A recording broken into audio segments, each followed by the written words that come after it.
I get to hear these days a kind of an apprehension that the bull market is going to come to an end. We are heading for a top and there would be a big crash or something like that. Is it really so? Have we seen any kind of technical evidence, fundamental evidence, macroeconomic evidence? Not yet. That's what we are going to discuss today. First, we are going to bust the myth that the market is going to fall very soon. Number two, we are going to discuss Nifty over a range of 2 decades. We will study the bull runs that has happened over the last 20 years. Third, we are taking question and answers. We are going to answer your queries on stocks. Fourth, here we reveal the stock of the year chosen for you exclusively. There is a message at the end. Don't miss it. Keep watching. The Nifty closed almost at the year high.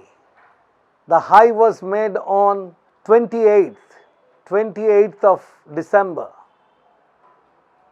and then a little retracement, and it closed at an all-time high. This is actually a yearly high kind of a thing. From the lows about 17,000 in late March, we have climbed a long way, almost a 30% run. 22,000 was very close by, and it closed the year at 21,731. This is a phenomenal run.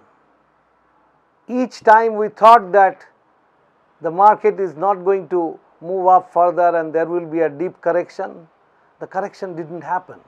Even in the recent past, there had been a fall of 500 points in the Nifty, yet we saw that the market recovered, the index went on to make fresh highs. So, the 2023 has been a phenomenal year for Indian stock market. Will 2024 be a repeat, or will 2024 will bring in a deep correction that a lot of people are expecting? To answer this question, the best way to approach the subject is to study what has happened earlier. How did the Nifty behave? Major bull run between 2004 and 2007, and thereafter the correction in 2008.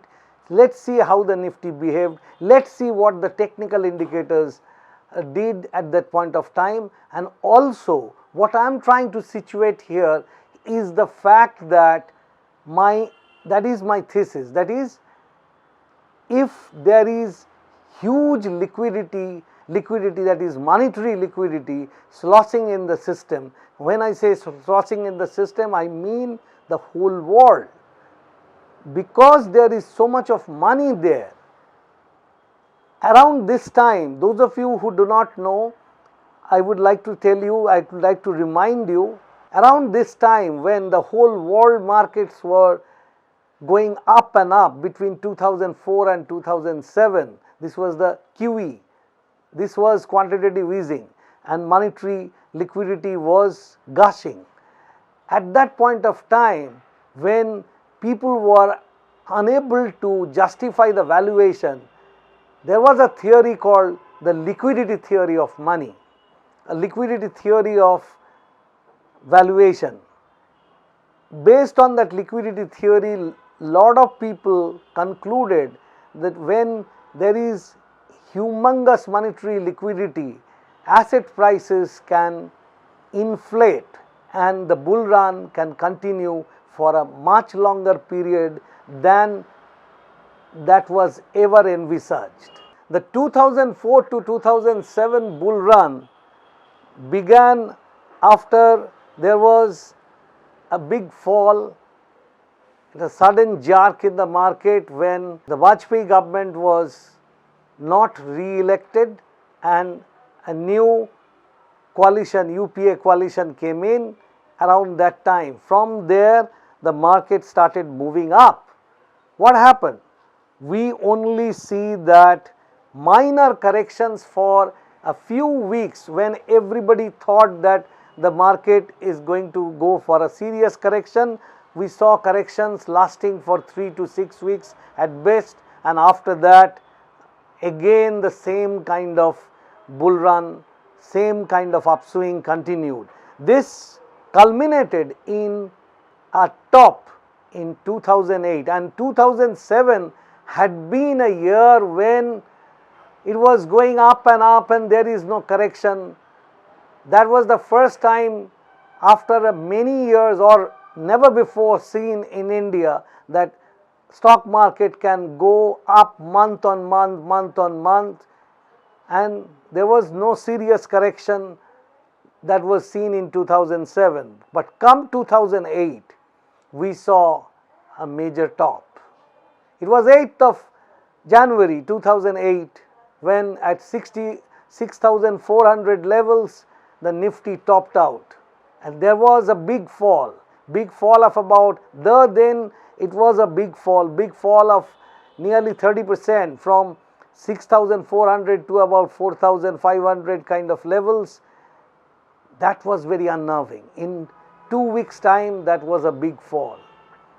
This continued throughout 2008 and culminated in a bottom of 2009. But what is interesting here is that this time there had been negative divergences on 14 RSI weekly oscillator. Weekly 14 RSI oscillator showed divergences, yet it did not. But when there was no divergence or very minor divergence happened, the correction actually happened at that point of time. Just getting into that, if you only think about those kind of divergences and you conclude that it is going to fall, that's perhaps a bit premature. Now we come to the Nifty movements between 2009 and 2012. Again we are using weekly chart. Here you will see that after the bottom that was made in 2009 bottom was made on 6th of March, and leading to the re-election of the UPA government, there was a high that happened initially, and after that throughout 2009 we saw minor corrections happening and the market continued to move up. So the termination of a bull market doesn't just happen just because there is a serious correction. Even that serious correction might give you a very quick fall by say 30% or 25%. Even then we have seen very soon we will see that similar thing happened during COVID, but the market was resolute. The underlying theme is again, you will see that the underlying force that is actually fueling this bull run had been monetary liquidity in the world monetary system.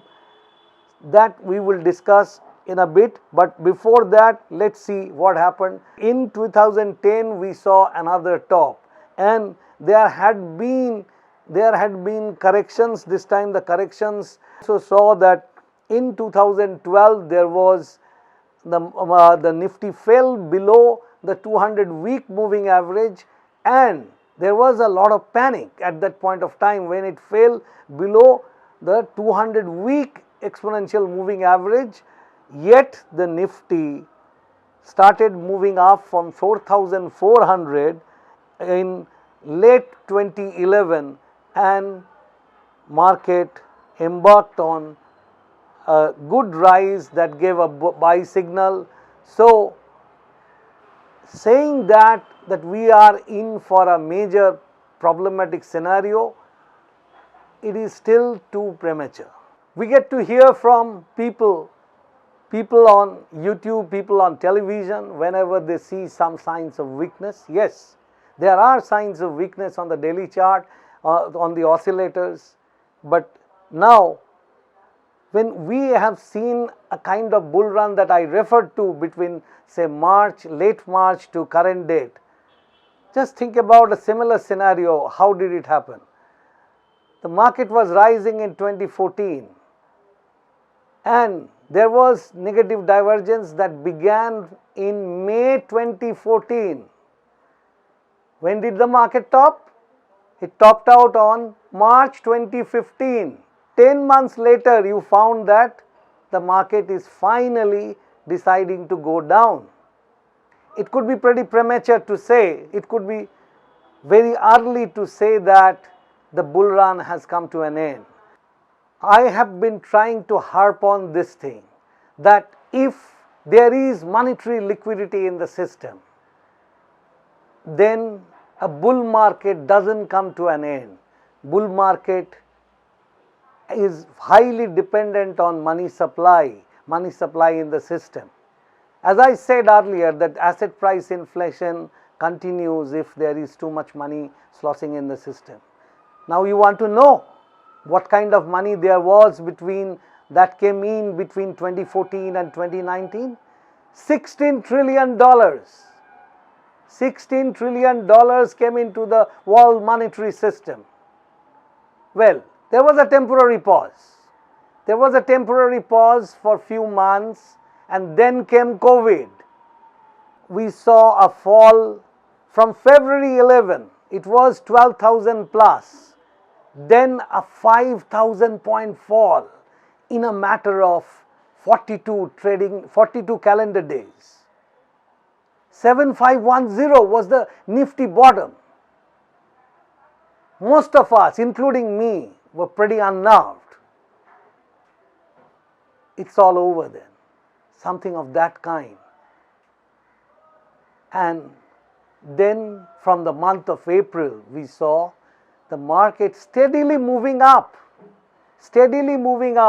Initially because the blue chips were so much down, not only the FIIs but also Indian institutions also started buying those blue chips, and that was the beginning of the bull run. That bull run is still continuing. Although we have had corrections, between October 2021 top to about June low in 2022. Again there was a minor correction later from December 2022 to say about end March 2023. We are always thinking that the bull run is coming to an end, but look at it. Between 2020 April and 2021 October, another $9 trillion. During that time, what happened to the US Fed's balance sheet? It bulged up to $9 trillion worth of bonds in their balance sheet, and only about $2 trillion have come down. It is now around $7 trillion.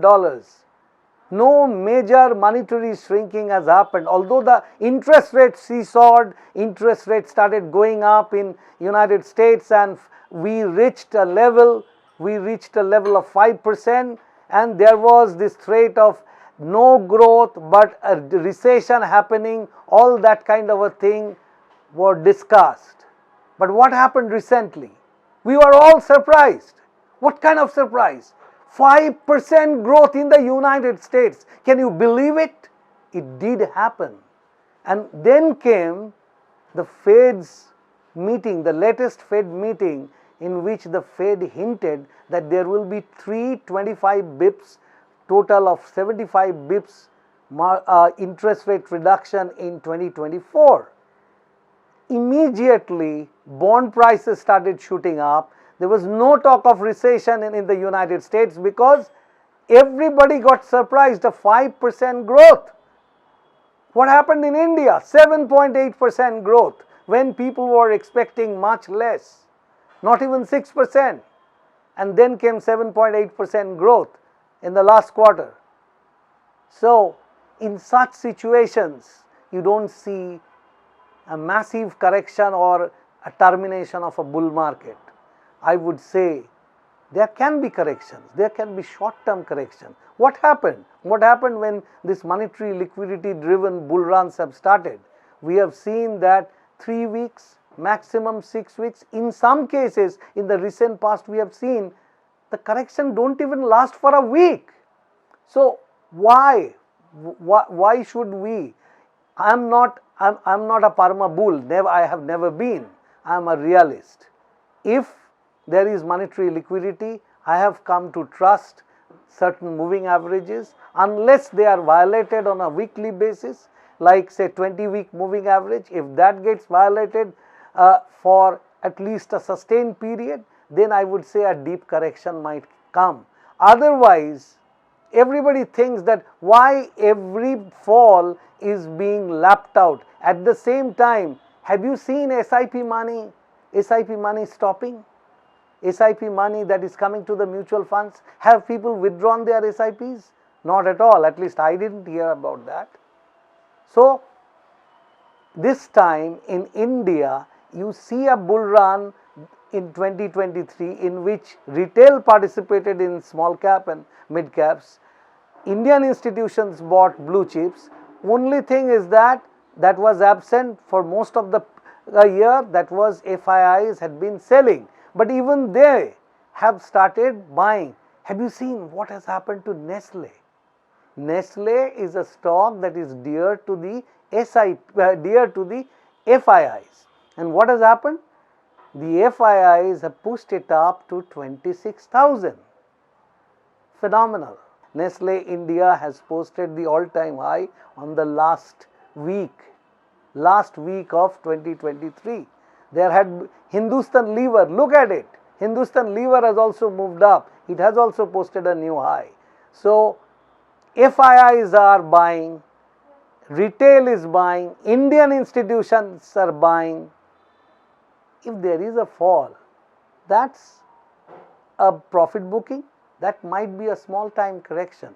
Beyond that, if you start thinking that a bear market is just round the corner, I am very sorry to say, at least no such signals I have seen on the charts. And also give me this evidence that monetary liquidity is shrinking in a significant manner, so that asset price inflation can stop. So long as that does not happen, so long that doesn't happen, I would say that it will be only a minor correction and the thing may continue. How long will it continue? I really don't know, because this money, so long as it will be there, this will continue. Now to sum it up, number one, the bull run is not coming to an end so soon. Number two, there is no threat of any kind of recession either in the US or in India. Both countries are growing. The world economy is not getting into a recession. That fear is no more. In our Q&A session, we are going to cover SBI Life and Birla Precision, and after that, we would reveal the stock of the year. People have asked whether SBI Life is going to continue in its bull run. Yes, it is in a long-term uptrend. The chart above, the chart that you see there, you can see clearly that it is going up and continuing with its 200-day exponential moving average. There is no sign that it is going to terminate immediately. So just carry on. Our next Q&A candidate is Birla Precision. Birla Precision, it is a mid cap, and this mid cap, or you can call it even a small cap, and it shows a lot of volatility, but it has got certain pointers. The pointers are, unless it falls below 40, it will not become bearish. And Birla Precision tantalizes you. It prompts you to sell, get out of it, thinking that it's not going to go up. And once you sell, it shoots up. So there are certain levels. Initially, it needs to take out 53, and above that, once it crosses 64, then eventually it will cross its all-time high of 70 plus, 72 plus levels, and could even scale up even higher to the levels of 96 to about 100. It may take a couple of years, but there is still a possibility that Birla Precision can still move on. Now we are going to offer you the stock of the year. Mind you, this is a stock we are recommending, knowing fully well that the market is overheated. So this is one stock where even if you see it going down, you can rest assured that it will eventually move up. What's that stock? It's an FMCG stock, and you know that research has shown that FMCG stocks actually can become 100 baggers in 30 years, even in US kind of a market like US market. It is steadily increasing its ROCE, return on capital employed. Return on capital employed has gone up from 19% in 2020, FY 2021. It has now moved up to 22% return on capital employed in 2023.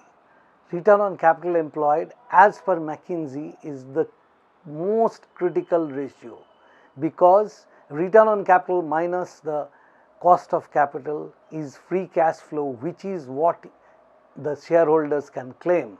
And here is one company that continues to generate this, and you can rest assured, you know this company, you might be using its materials, its products. That's it. When we look at its technicals, there is an interesting pattern. This is the saucer pattern, and the saucer pattern suggests that we are headed for higher levels. I have a feeling that Hindustan Unilever is going to test 2900, and now you can continue with it. 2950 to 3000 is our target. You may get it in 1 year or you may get it in a couple of years, but this is one stock you can hold and definitely going to get some appreciation over a period of time. Not just short term, I am talking about medium to long term. Oh no, I have seen one thing, that you people are trying to access me, yet you are not being able to interact with me. To get to a solution, we have come up with a 3-tier membership plan offered by YouTube. In the basic plan, you are going to get emojis, loyalty badges, and number 3, priority reply to your comments. In the second intermediate plan, apart from what you are getting in the basic plan, you are going to get an early access to new videos. Apart from that, exclusive member only videos and shout out for any market development that is very critical for you. Now in the third and final premium plan, which I am telling you, it's good for you. All that you are getting in basic and intermediate is always there for you.